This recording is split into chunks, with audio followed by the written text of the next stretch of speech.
afternoon. National Assembly for Wales is now in session, and the first item this afternoon is questions to the First Minister. And question one is Sandy Bowes. Thank you, Presiding Officer. First Minister, will you make a statement on what support the Welsh Government is giving to improve community-based treatment services for people suffering from eye conditions, including wet age-related macular degeneration? Yes, the new £400,000 investment establishes 4 wet AMD pathfinders in out-of-hospital settings, making it more convenient for people to access the right care in the right place at the right time. And this will lead over time to a significant transfer of services away from hospitals into local communities. Thank you. As the chair of the cross-party group on vision loss, I'm sure we will all be welcoming this recent announcement. I certainly do. Moving services out of hospitals and into people's homes will help them enormously, especially as some of them are already suffering from significant sight loss. But can I ask you, First Minister, after the results of the currently planned pilot schemes are published, does the Welsh Government intend to extend these schemes and support services, for example, for my constituents in Delyn and across the rest of Wales? Yes, the overall aim of all 4 of the Pathfinder pilot proposals is to establish a model or models of care that can potentially be replicated across other health board areas. Depending, of course, on what the evaluation tells us, the intention is very much that they are extended to other parts of Wales. There are currently over 40,000 people accessing wet AMD services in secondary care across Wales, and we anticipate moving a considerable number of these people into primary care for treatment via one or more of the Pathfinder models. Jonathan Saunders. Thank you, Presiding Officer. First Minister, 29% of people within the Betsy Cadwaladr University Health Board do not have regular 2-yearly eye tests, with one of the primary reasons given for this that they hadn't even thought about it or didn't see the importance of it. Given the other serious eye conditions that can be detected during a routine eye test, how will you work and your government to ensure that we have a better, improved uptake of regular eye tests? Well, these things are important, as the member has said. We are, of course, the first country in the world to have an eye care plan. And of course we encourage people to take regular eye tests, not just of course to test their eyesight, but as the member rightly points out, a number of conditions that are not only eye related can actually be diagnosed via such an eye test. But the eye care plan itself, of course, explains how we offer a holistic approach to people's eye health. Question 2, Julie Morgan. Thank you, Presiding Officer. Will the First Minister make a statement on the health provision for people with haemophilia in Wales? Yes, we continue to support services within the NHS and in the third sector to improve the lives of people with haemophilia. The Welsh Health Specialist Services Committee is working with health boards in undertaking service planning in various areas relating to the future provision of services. I thank the First Minister for that reply, and a lot of progress has been made in Wales with access to the new life-transforming drugs for people who've contracted hepatitis C, and of course the appointment of a hepatologist at the Heath. But there's still an ongoing problem with financial support for people with haemophilia, and the haemophilia community in Wales are deeply disappointed by the statement made by the Westminster Government towards the end of last week about changes to the support that is given to people with haemophilia. Too little, too late, and not enough attention to dependents. So will the First Minister personally approach the Westminster Government and speak up for the haemophilia community in Wales to try to get a better settlement after such another blow to such a beleaguered community? Yes, I will, and I thank the member for raising the issue with me. We know that a huge amount of progress has been made in terms of the treatment or the management rather of haemophilia. She'll be aware, of course, of the additional money that was made available to treat hepatitis C for those who had contracted it. That was announced on the 22nd of September. But she has asked me to raise an issue with the UK government, and I'll be pleased to do so. We now move to questions to the party leaders, and first this afternoon, with the Leader of the Opposition, Andrew Archie Davies. Thank you, Presiding Officer. First Minister, tomorrow the Welsh Conservatives have tabled a debate on the local government settlement and in particular the inability to support rural councils against such as Powys, for example, the 4% cut that they're facing. In questions that the Public Service Minister took a fortnight ago, he was unable to confirm whether the local government settlement was part of the overall budget agreement that you had agreed with the Liberal Democrats. Are you able to confirm whether you did have agreement that the local government settlement should have been supported along with the main budget? Well, it's a matter, of course, between ourselves and the Liberal Democrats in terms of the budget agreement that's been struck, but we're confident that the local government settlement that will be announced as part of the draft budget in due course will be one that will be acceptable. I have to say, of course, to the Leader of the Opposition that his party's policy is to further cut local government spending, as indeed has happened in England. First Minister, your answer was about as clear as mud. I think it's quite a legitimate question to ask whether you or your government was able to confirm whether it was part of the overall budget deal. Your Public Services Minister was unable to confirm that. That really does show the chaos and confusion at the heart of the government when it comes to the budget. When we look at education, for example, and in particular the Estin report that's out today, it does show that under 17 years of leadership of the Labour government here on education, there is still a marked contrast between the quality of teaching and learning. There is still a huge gap between the schools that are doing well and those that are not doing so good. The gap is still considerable. And there is a polarisation in the inspection outcomes for secondary schools. After 17 years of Labour running education here in Wales, do you not think this report is a damning indictment of your failure to improve outcomes in education? I have to say to the Leader of the Opposition, what is agreed between ourselves and the Liberal Democrats is a matter for us. If he'd have wanted to approach us with some kind of proposal, and that's a matter for him. He can't complain in those circumstances. I bet he hasn't read the Estin report, because let me remind him what's actually in it. Levels of excellence in primary schools have risen from 8% to 18% over the last 5 years. Levels of schools displaying some excellence in secondary has risen from 23% to 38% over 5 years. Levels of basic literacy and numeracy are improving. The gap between deprived pupils and their peers showed the biggest closing of the gap in recent years this year, allied to a renewed focus through the Pupil Deprivation Grant. Improvements have been seen this year across the foundation stage and key stages 2 and 3. The best GCSE results ever. Level 2 inclusive up 2.5% to 57.9%, 69.7% achieved A star to C. You shouldn't have asked the question if you didn't want the answer. 69.7% achieved A star to C in English or Welsh, up 2.5%. 64.4% achieved A star to C in maths, up 2.7%. In addition, we are building and improving schools, over 150 schools across Wales, through the 21st Century Schools programme, and we are proud of what we're doing. The fact is, when you internationally benchmark education here in Wales, when you look at the gap between other parts of the United Kingdom, where there have been huge improvements of pupils being taught in schools with far greater achievements than the direction your government has set schools here in Wales, we are still lagging other parts of the United Kingdom and other parts of Europe. And this report clearly shows this. But also another report that is out today is the Public Accounts Committee report into the RIFU and the sell-off of land that the Welsh Government held on behalf of the Welsh people. And when you look at the sums involved, the sums are actually astronomical. When you look at the land in Roos, for example, sold for £1.8 million and then selling to developers for £10 million to build houses on. When you look at the Lisvane land, selling for £2 million and now having a value of £37 million.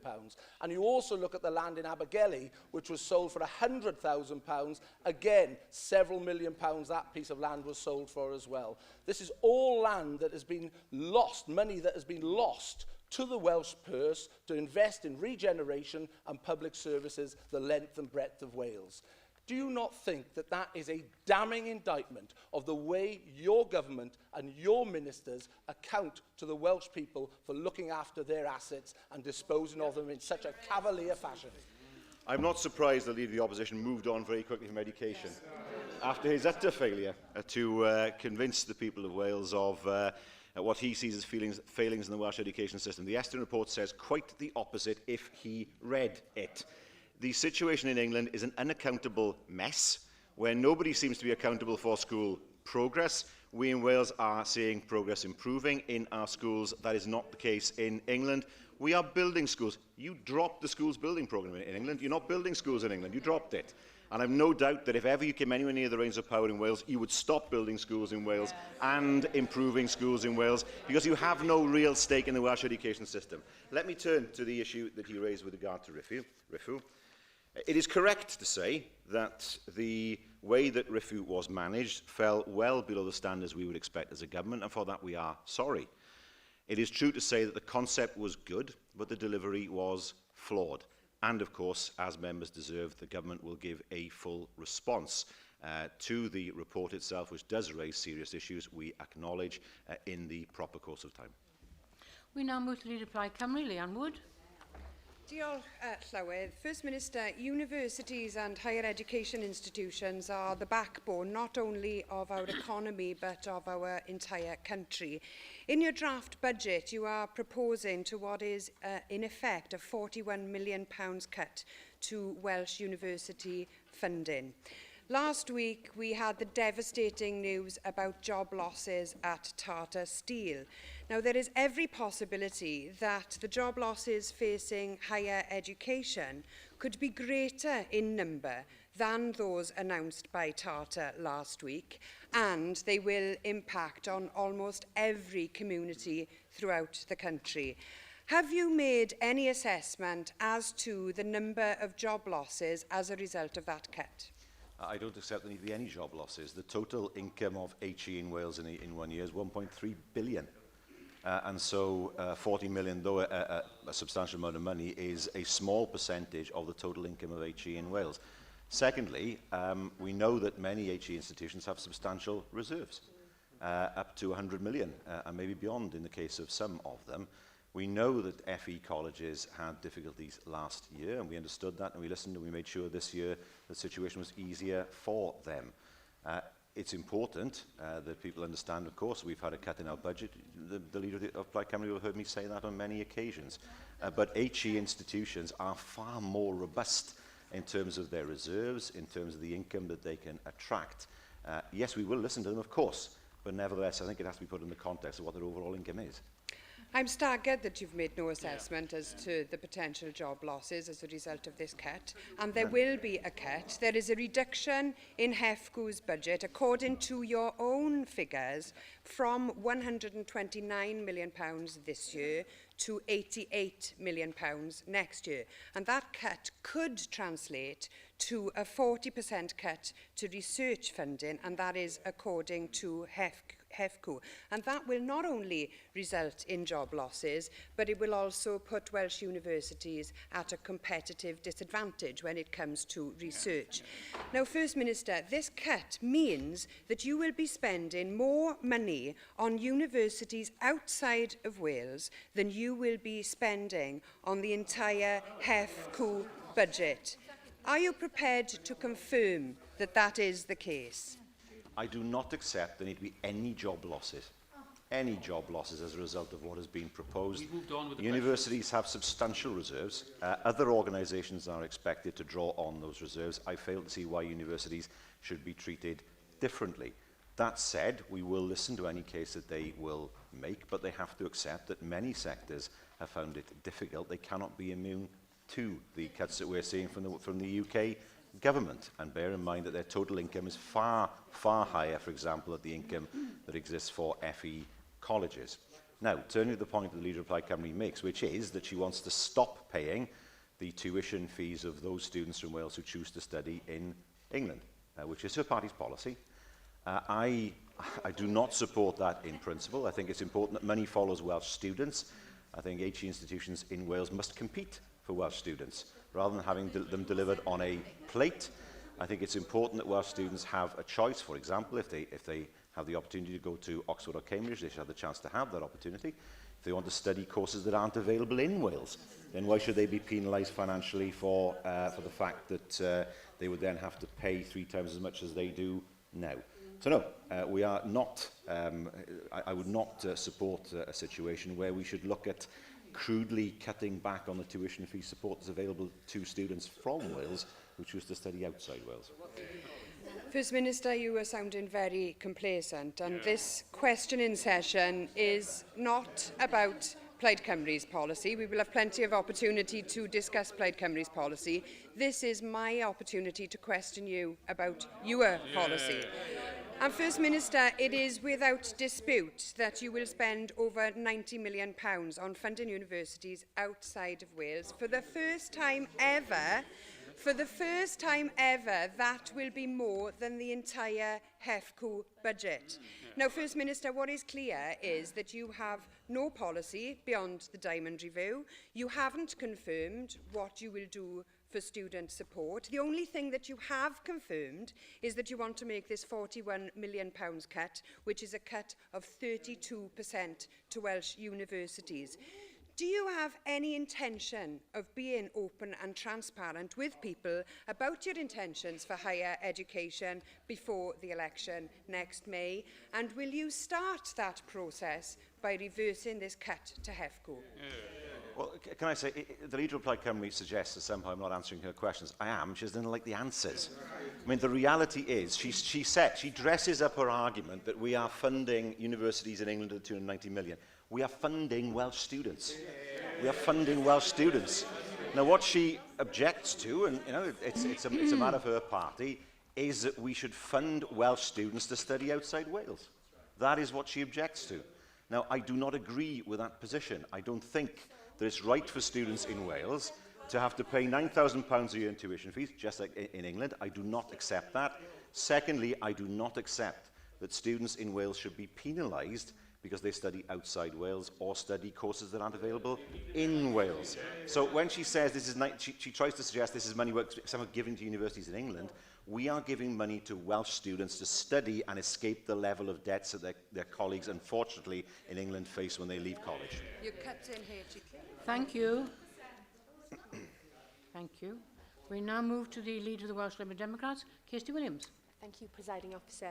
First Minister, today's Eston report does demonstrate that schools displaying some elements of excellence are improving, which is good news indeed. But the number of schools that are viewed as unsatisfactory has also increased. The report challenges you and local authorities to identify and support schools that are struggling sooner and earlier. Could you outline how you will address that point? Yes, Schools Challenge Cymru, of course, is the way that we have dealt with that. We're seeing some very good improvements across the sector and those that are part of that scheme. Tonorefal community, Tonopandi, I beg, Tonopandi, I look at the member for Rhondda, I know Tonorefal's not in the Rhondda. Tonopandi Community School, for example, has seen an incredible improvement in performance in just 1 year. So from our point of view, we have put money into those schools that we believe are not up to the standard we would expect, and we are seeing results in terms of their performance. There is a challenge for local authorities. They deliver education on the ground.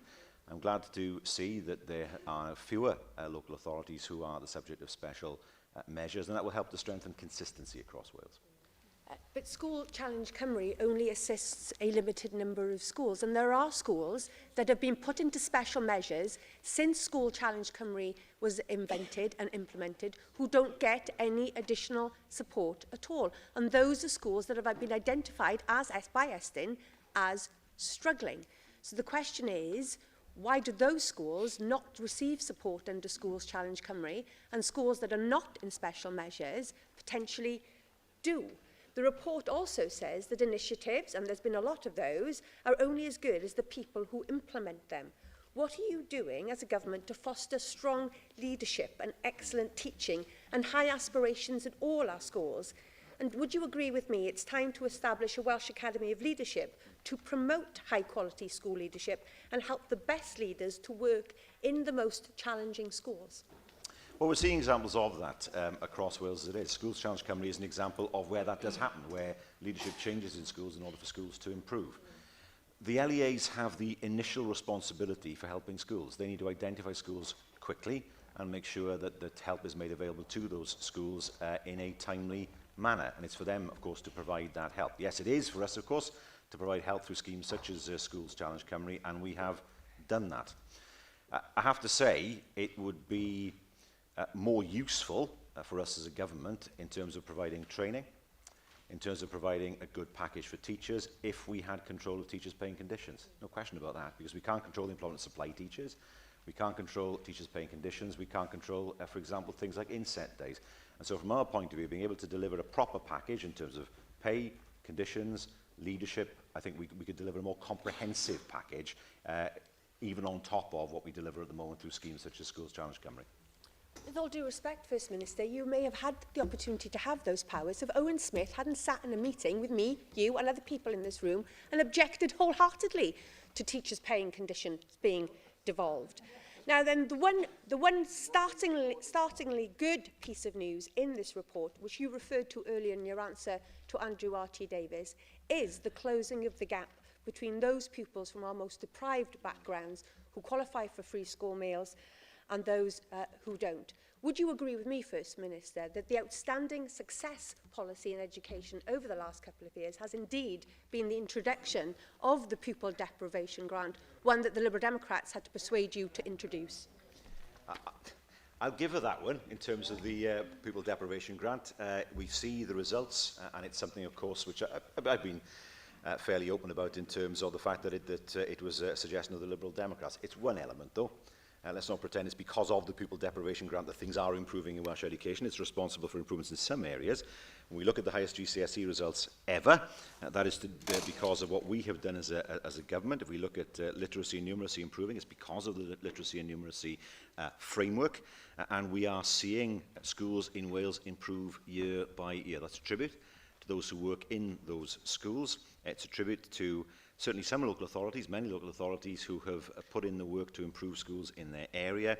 And also, of course, it is testament to the fact that we have put in over £1 billion, or are putting in over £1 billion worth of investment so that our children can be taught in the schools that they expect to be taught in, unlike the situation in England where schools are crumbling.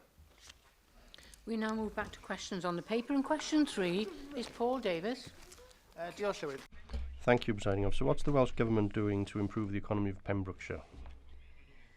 The economy is a priority for Welsh Government, and we are taking forward wide-ranging actions that are supporting jobs, growth and improving the business environment for Pembrokeshire and the whole of Wales. First Minister, one way of improving the Pembrokeshire economy is to ensure that the agriculture industry receives the support it deserves. This morning I was very proud to sponsor the annual FUW breakfast to celebrate Welsh produce and to recognise the significant contribution that agriculture and farming makes to the Welsh economy. Given the importance of the agricultural industry to Pembrokeshire and of course to the Welsh economy, tackling bovine TB is crucially important, and therefore, given that your vaccination programme has now failed, what steps is the Welsh Government now taking to eradicate this disease? Well, this is under consideration at present. What we know is that the culling of badgers has no impact. We saw this during the Krebs trials, where culling actually exacerbated the problem because of the method which was used. So the vaccination programme has taken place, and I know that the Minister is now considering how to proceed to deal with TB, and I accept that TB is a serious matter for the agricultural industry, but it's extremely important that we have an effective system to deal with it. Simon Thomas. Diolch. Thank you, Presiding Officer. You will know from your visit to Pembroke Dock last weekend that the people of Pembrokeshire give a very warm welcome to visitors, and the tourism industry is crucially important along with the agricultural industry in that county. Plaid Cymru has announced that we will double the budget for tourism in Wales and that we will give a particular emphasis on tourism as one of the mainstays of our economy, particularly in rural areas. So what do you intend to do as First Minister to promote the tourism industry in Pembrokeshire over the next year? Well, I had thought that this wasn't a question session on the policies of Plaid Cymru, but I'll answer the question. We know that tourism is extremely important to us in Wales. For example, in 2014, that was a record year, 10 million visitors for the first time ever, 7% increase on international visits. We saw the marketing campaign last year, and that generated £240 million of spend in Wales. That was 36% up from the previous year, and steps are being taken to develop a brand strategy for Wales to ensure that people know what Wales has to offer. And of course, this year we have the Year of Adventure to promote the sector, the outdoor sector. People want to cycle, walk and so on, and to tell people come to Wales because Wales is a place where you can have both adventure and fun. And so that's what we've done as a government. That's what we're doing this year, bearing in mind the fact that tourism is extremely important to our economy. Question 4, Russell George. Thank you, Presiding Officer. Will the First Minister make a statement on the remapping of the Wales and Borders rail franchise?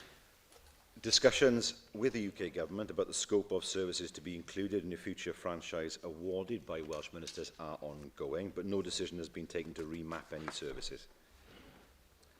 Thank you, First Minister. I'm aware that a joint Welsh and UK Government working group has been discussing remapping services to be operated by the replacement Wales and Border franchise post-October 2018. And that consideration was given to splitting the current Aberystwyth to Birmingham international service with trains on the Cambrian line terminating in Shrewsbury rather than Birmingham International as they do now. I'm sure you'll agree this would be extremely detrimental to and an inconvenience to passengers. It would also have a negative impact on the Mid Wales economy.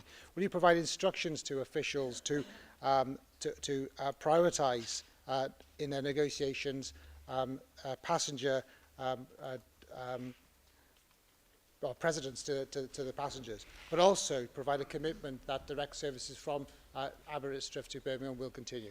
Well, I can assure the member that it's our intention to continue, at least with the existing service. There is a threat to the Cardiff-Manchester service on the basis, it appears, that in Department for Transport, they want to see no service that begins in Wales and terminates in England, operated by the Wales and Borders franchise. In other words, the only services that would be run by that franchise would be services that begin and end in Wales. Cardiff Holyhead, of course, goes through England, but that ends in Wales. Why? I have absolutely no idea, because Scotland doesn't have that restriction. ScotRail runs, for example, the sleeper trains out of Euston towards Scotland, but at the moment, it is the suggestion of the Department for Transport that they do not want to see rail services exist between a departure point in Wales and a terminus point in England, and vice versa. We're more than happy to make that case to the UK Government, but it's important to understand that that is the attitude that's been taken so far by the Department for Transport. Alan Fair-Jones. Thank you very much. What preparatory work is the Welsh Government undertaken with a view to having a not-for-profit model on the Glas Cymru model to be responsible for the new rail franchise for Wales? Well, this is under consideration at present, and one of the issues that we're considering is whether there's any way of ensuring that there is a not-for-profit company available to take it on, and to see whether that is a feasible model, and we are considering this in detail at present.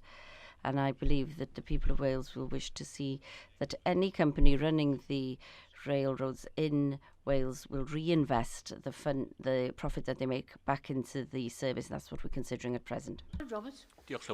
Thank you, Presiding Officer. First Minister, I'm also concerned about the service between Holyhead and Manchester, and also between Wrexham and Bidston and Llandudno and Manchester, as well as the situation to Birmingham. Now, can I ask you, therefore, if your officials are holding any discussions with the Wales office as well as the Department for Transport, because Alan Keynes, a minister in the Wales office, on the 11th of January responded to a written question where he states, and I quote, "Ensure proper accountability for passengers in England, it is expected that services primarily serving English markets will be remapped into other departments for transport franchises in England, and we will consult on specific proposals in due course." Therefore, perhaps the member for Montgomeryshire could have a quiet word with his fellow member of the Conservative Party to ensure that the Wales office is also fighting Wales's corner. Well, my view, the Wales office job is to fight for Wales and not to explain to the people of Wales what is best for them and what's good for them and what's not good for them. Well, if they're our friends, well, we're going to receive very little support and assistance in Whitehall because of that. The other problem is, of course, that there are many cross-border services, and they do generate profit. And for example, the service from North Wales to Manchester, if you take those services out of the franchise, then there's less money available. And I don't see any problem. There's no problem with the Scots running services into England, but for some reason, the United Kingdom government and the Wales office, after hearing what the member has said, have the idea that it's only services that start and finish in Wales should come under the franchise. And this is totally unfair, irresponsible, and it's not something that is true for Scotland. Question 5, Altaf Hussain. Thank you, Presiding Officer. Will the First Minister outline the action of the Welsh Government in taking to improve the recruitment and retention of doctors in Wales? Well, the recruitment and retention of doctors is the responsibility of health boards and trusts. We support that work in a number of ways, and a 10-year workforce strategy is being developed, which will determine the shape of our medical workforce. Thank you, First Minister, for that answer. First Minister, one of the major barriers to recruitment of doctors is the state of our education system. Many newly qualified doctors in England refuse to come to Wales because they don't want their children educated here. In addition, yeah, that is a fact. You should read the newspapers and see. Order, please, order. Let the member finish. Many newly qualified doctors in England refuse to come to Wales because they don't want their children educated here. In addition, we have seen massive cuts to the higher education sector, particularly in high-cost subjects such as medicine, which will have a huge impact on the number of doctors we train. When will you get your eyes back on the ball and deliver an education system which is fit for purpose and not a barrier to recruitment of doctors? I utterly reject the idea that the member has put forward, and that the Conservative Party's view should be that the message they give to doctors is don't come to Wales because of the education system. Then where is their Welshness? Where is their loyalty to Wales? I have to say, I find that absolutely extraordinary. And I have to say to the party opposite that the greatest barrier to recruitment in England under their party is the fact that junior doctors go on strike. There is no greater disincentive to doctors to go to England than the fact that they are treated with such disdain by Jeremy Hunt and the UK government. I can say to the member, we have no difficulty in recruiting doctors in Wales.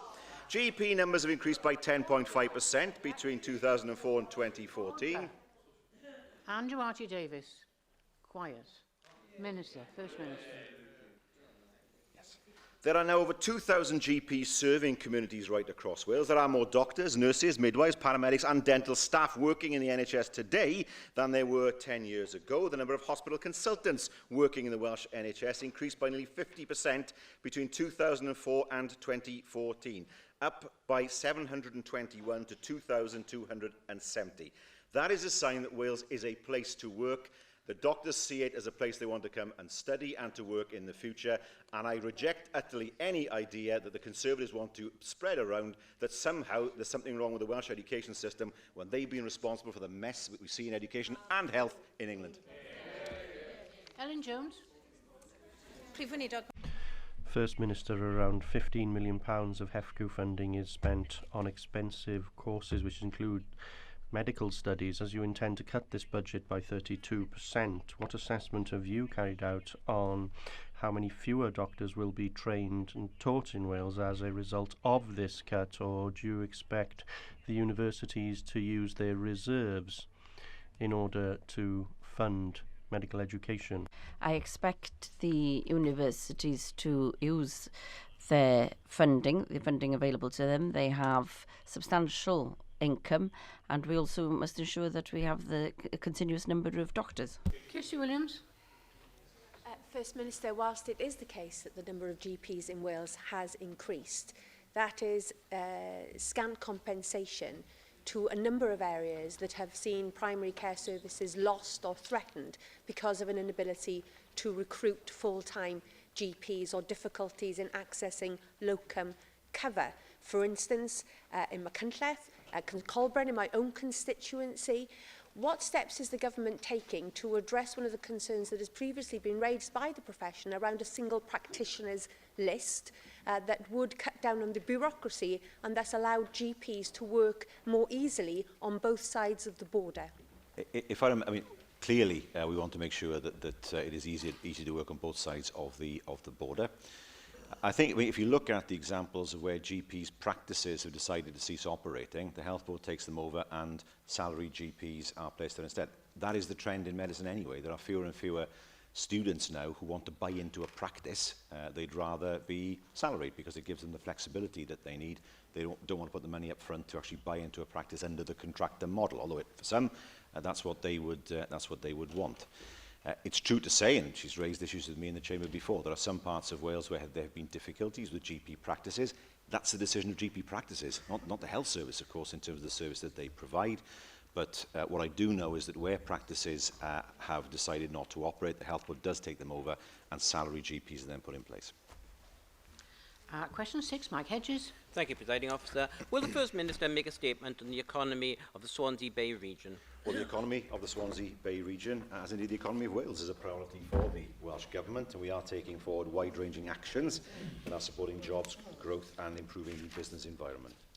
Can I thank the First Minister for that response? The development by Swansea University on Fabian Way and the University of Wales Trinity St David's, alongside the mixed developments of SA1, Swansea Vale and Llandarcy, are very important to the Swansea region. What work is being done with the university to grow the local economy in high-skill and high-wage sectors such as life sciences, ICT and professional services?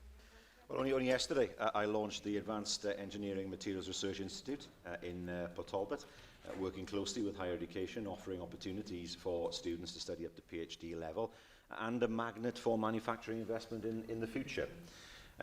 We are working with officers at Swansea Council to bring forward development under the Swansea Vale joint venture, Llandarcy and Fabian Way corridor, in order to see how creative sector projects can be taken forward there. I attended the Bay Studios as well yesterday on Fabian Way, but not in Swansea, I know, in the Aberavon constituency. Fantastic venture and huge potential opportunities for the area as well. I can say as well, the Minister for Economy, Sciences and Transport has signed a memorandum of understanding with Trinity St David's University, committing to work with the university on developing its business collaboration as it develops its new campus at SA1. Susie Davis. The Economy Minister, of course, has announced her intention to consider the potential for an enterprise zone around Port Talbot. And as you saw yourself, there's an appeal in the area, got great appeal for other developing engineering companies. Now, retaining that engineering expertise in the wider area would be very valuable for the future of Swansea Bay Tidal Lagoon, for example. But we have seen, haven't we, that there is a risk on depending on one particular type of industry for an area's economic success. The Bay region is going to need a mixed economy with a range of skills, including bilingual skills. So is any consideration being given to any enterprise zone being outside the sectoral approach that this government's stuck to in the last 5 years? Well, the reason why the enterprise zones are sectoral is to attract clusters, to benefit from external economies of scale, so that we see companies in a similar sector clustering in one area, as we've seen around the M4. We see it particularly on Heathrow Airport as well. We have written, as the member knows, to the Chancellor with our intention to create an enterprise zone around Port Talbot and asking for enhanced capital allowances to be made available. We've not yet had a response. I hope that we see a response certainly in the next few days. I mean, she's right to say, of course, that it's never healthy to rely on one industry alone. The Secretary of State himself, when on the Jason Mohammed programme last week, said that there are many parts of Wales that are still suffering as a result of colliery closures. It was very honest of him to acknowledge that, given it was his party that imposed them in the first place. But what we are looking to do is to broaden the Welsh economy. If we look at Swansea Bay, we do have Port Talbot as a major employer. We do have the power station at Baglan. We do have, of course, the university, the Bay campus, and, of course, we have creative industries in the form of Bay Studios. Roger Glyn Thomas. The UK Prime Minister said recently that his enthusiasm for the tidal lagoon in Swansea Bay was ebbing away. Is your confidence still in place for that scheme, First Minister, and also for the plans for other lagoons around the Welsh coast? Yes, it is 100%. we as a government are extremely supportive of the plans for Swansea Bay, and we know there are opportunities for employment, for economic development, and for the development of the Port Talbot area, and of course for tourism. And we're very sorry to see, and I mean sorry in the South Wales version of Blean, because we see that the United Kingdom government are becoming tired of the project and they're not as strongly and robustly behind it as they used to be. But I can say that we as a government are 100% behind the project. Thank you, Presiding Officer. First Minister, on the issue of the tidal lagoon, while we wait for the UK government to make their decision, and it does seem an inordinately long time, can I also raise the issue about the NRW consent for that lagoon, which is also taking a long time to come forward? Do you have any indications when Natural Resources Wales are likely to issue a licence for that lagoon to go ahead? Well, that's a matter for NRW, of course, but this is not a major issue compared to the strike price. What will determine whether the lagoon goes ahead or not is the strike price that's made available to the developers. We are seeing a UK government that's moving away from renewables. We've seen the hatchet job that's been done on wind. The same thing happened to solar. We've seen the money that's going into to Hinkley Point. What we don't know is, and we see fracking in England, something that many members in this chamber, including my own, don't want to see in Wales. What is the energy policy for the future? We have a tremendous resource in the Bristol Channel, the second highest tidal reach in the world, sitting there ready to be used for creation of energy. The Leader of the Opposition is babbling away there as he does because he's got no answers. But he fails to explain why his own Prime Minister cannot explain why he won't go ahead with the Swansea Bay Tidal Lagoon, why he will not support job creation around Port Talbot, why he will not support renewable energy, while he will not support a project that will benefit the demand for steel in Port Talbot. I know that energy is created in many, many ways, but the hot air he creates, well, that gives us no energy at all, does it? Gwenda Thomas. Diolch Llywydd. It's clear from your responses, First Minister, that you agree with me that in developing the economy of the Swansea Bay region, it is vital to ensure that the benefits are felt in all its constituent parts. Key to this will be developing the skill base across the wider region. I think the recently announced Growing Workforces Through Learning and Development project is a very exciting development in this area. And the lovely acronym GLAD, this EU-funded scheme will deliver accredited work-based training programmes to 100 participating enterprises in South Wales West.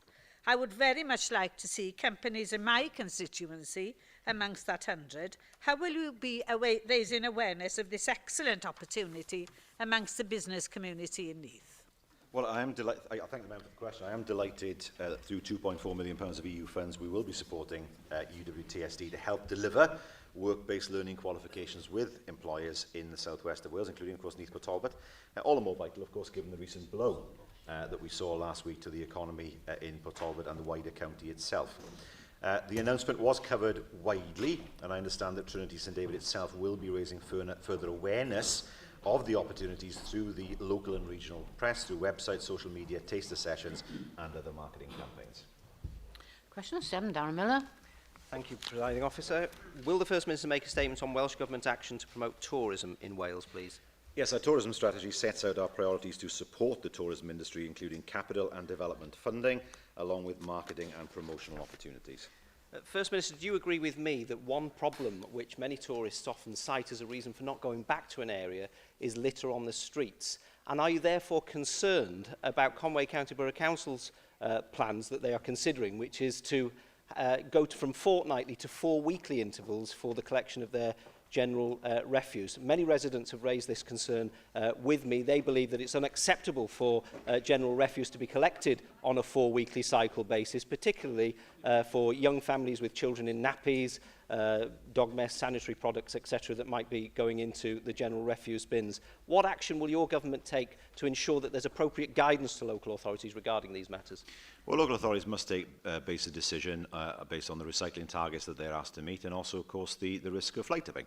And they must weigh these arguments carefully. What we do know is we can't return to the days when everything was chucked into a black bag and put into a hole in the ground. They don't exist anymore. They're gone.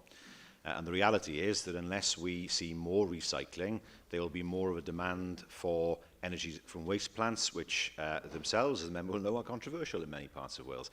So we don't want to encourage recycling. What I've always said is it's important that recycling is made as easy as possible for people to make sure that they fully understand which containers certain items should go in, that those containers are big enough as well, which I know is an issue in some parts of Wales. I think then people do get used to the idea that when it comes to the black bag collection, that most things have already been recycled through other ways and in other containers. But it is important that people fully understand the reasoning behind any changes and, of course, how they can contribute to recycling as well. Mick Anthony. Minister, there's been an enormous growth in tourism in Wales over the past year. And one of the attractions for Wales is its growing culinary reputation. And one of the attractions within Wales is, of course, our traditional fish and chip shops within Wales. And I wonder, First Minister, if you would recognise and congratulate the Crispy Cod in Tonnereval, where Ryan Hughes has been voted the UK's best young fryer in the whole of the United Kingdom. And I wonder if you will, not only will you write to Ryan and congratulate him on this achievement, but in supporting the Welsh tourist industry and our culinary expertise, accept an invitation from me to join me one night for a fish and chip supper in the Crispy Cod in Tonnereval. Well, can I first of all congratulate the member on the craft that he displayed in being able to raise the Crispy Cod as an issue here in the Chamber. Could I have my congratulations, of course, to Ryan himself and to the Crispy Cod. They provide a wonderful service for the people of Tonnereval and beyond. It is not often I get an invitation for a bite to eat while I'm answering First Minister's questions, and so on this occasion I'd be delighted to accept. Rhys Iorwerth. Thank you, Presiding Officer. Our coal mining history, of course, is well known on a global level, but Paris Mountain in Amlwch and Amlwch Port and the Teyrnas Gopher Museum now provides a window on another incredible aspect of our industrial history when that town, Anglesey, was the heart of the copper industry on a global level, and it would be good to share that story with more people. So as well as inviting the First Minister of course to visit Amlwch to see those attractions for himself, can I ask what support the government can provide in order to develop those attractions and to share the story and celebrate our heritage in the copper industry? Well, I see that I'm extremely popular this afternoon as regards the number of invitations I'm receiving. And of course, the member is correct that Paris Mountain is extremely important in our copper heritage and our Welsh heritage. And I visited the place some years ago. And it's important that people understand not only the heritage, but also the geography of the area, because Paris Mountain is unique as regards the geography of the mountain itself. And of course it's something that Visit Wales could consider, namely how we can promote Paris Mountain as something which could attract visitors into northern Anglesey. Josh Lewis. First Minister, the centenary of Roald Dahl's birth here in Cardiff is a fantastic opportunity for us to bring tourists here to the capital and to other parts of Wales too, and I look forward to the programme of events that is planned. But would you agree with me that this is the perfect opportunity, the perfect launchpad for the creation of a permanent Roald Dahl Centre here in Cardiff to bring tourists to us, but also actually to inspire the next generation of Welsh writers with a love of literature? It's an interesting idea, of course. I mean, it's the finance that's the question. It would need, no doubt, private finance, certainly, at least to begin with, and it would need to be self-supporting. But certainly, we would very much like to work with any organisation that would wish to put in place a Roald Dahl Centre and celebrate the fact that Cardiff is the birthplace of one of the world's most renowned children's writers. Christine Chapman. First Minister, Cynon Valley Museum is very popular amongst tourists and has a lot to offer in terms of promoting the heritage of the South Wales Valleys. I'm not sure if it does fish and chips, but it does offer other things, I know. As a community asset transfer, responsibility for running it was taken over from Rhondda Cynon Taf Council by local volunteers. Now, as councils are increasingly resorting to these transfers due to the effect of spending pressures, what advice or support can the Welsh Government make available to such assets so that they can best pitch themselves to continue to attract tourists? I think one of the areas that they can look at is to engage with volunteers as much as possible. There are many, many people who want to give their time to museums and who would give that time freely. So if there's a question, for example, of councils finding it difficult in terms of increasing staffing in museums, I'm sure there are volunteers who would love to do it. So times are difficult financially, we know that. Museums are not expected to make money, they are assets for the community. But I'm sure that, that there are volunteers in the Cynon Valley who would be more than willing to get, maybe already, I don't know the structure there, but I'm sure there are even more volunteers who would love to give their time. Thank you, First Minister. We now move to the next item on the